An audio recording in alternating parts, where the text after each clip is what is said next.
কাঙ্ক্ষিত সুখবরটির জন্য অপেক্ষা করতেছেন। অবশেষে সেই কাঙ্ক্ষিত সুখবরটি বাংলাদেশ দূতাবাস দিয়ে দিল। কারণ অনেক প্রবাসী ভাইয়েরা আছেন এই পাসপোর্ট নিয়ে। আসসালামু আলাইকুম, কি অবস্থা সবার? সবাই কেমন আছেন? আশা করি সবাই ভালো আছেন।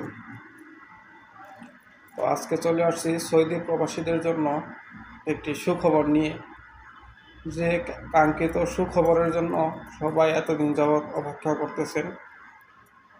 খুব কাঙ্ক্ষিত একটি সুখবর, যার জন্য সবাই অপেক্ষা করতেছে। সবাই একটা আশা আকাঙ্ক্ষা নিয়ে বসে আছে যে এই সার্ভিসটি কবে চালু হবে।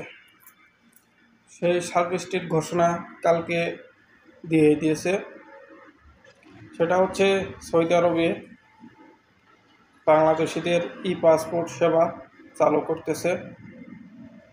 কালকে বাংলাদেশের দূতাবাস সৌদি আরব রিয়াদে অবস্থিত, তাদের ফেসবুক পেজে তারা একটা বিজ্ঞপ্তি প্রকাশ করেছে।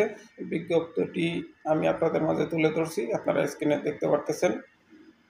সেখানে তারা উল্লেখ করছে, আগামী 13 সেপ্টেম্বর রোজ শুক্রবার বিকাল 4 ঘটিকা হতে বাংলাদেশ দূতাবাস রিয়াদে ই পাসপোর্ট কার্যক্রম শুভ উদ্বোধন করা হবে। তো অনেকেই এই কাঙ্ক্ষিত সুখবরটির জন্য অপেক্ষা করতেছেন। অবশেষে সেই কাঙ্ক্ষিত সুখবরটি বাংলাদেশ দূতাবাস দিয়ে দিল। কারণ অনেক প্রবাসী ভাইয়েরা আছেন এই পাসপোর্ট নিয়ে সৌদি আরব আসছেন। তারা এই পাসপোর্টের কোনো সেবা সৌদি আরব থেকে পাচ্ছিলেন না। তো এখন থেকে আপনারা এই পাসপোর্টের সব রকম সেবা সৌদি আরব থেকেই পাবেন। এবং যাদের এমআরপি ডিজিটাল পাসপোর্ট আছে, তারা সেটাকে রিনিউ করার সময় ই পাসপোর্ট হিসেবে রিনিউ করতে পারবেন। এক কথায় ই পাসপোর্টের সকল রকমের সার্ভিস, সকল রকমের সেবা কালকে থেকে, শুক্রবার থেকে বাংলাদেশ দূতাবাস রিয়াদে অবস্থিত তারা এই সেবাটি চালু করতেছে।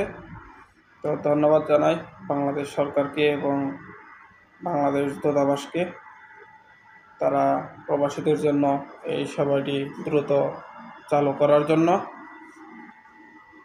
তো ভিডিওটি এখানেই শেষ করছি, ভিডিওটি আর লম্বা করব না।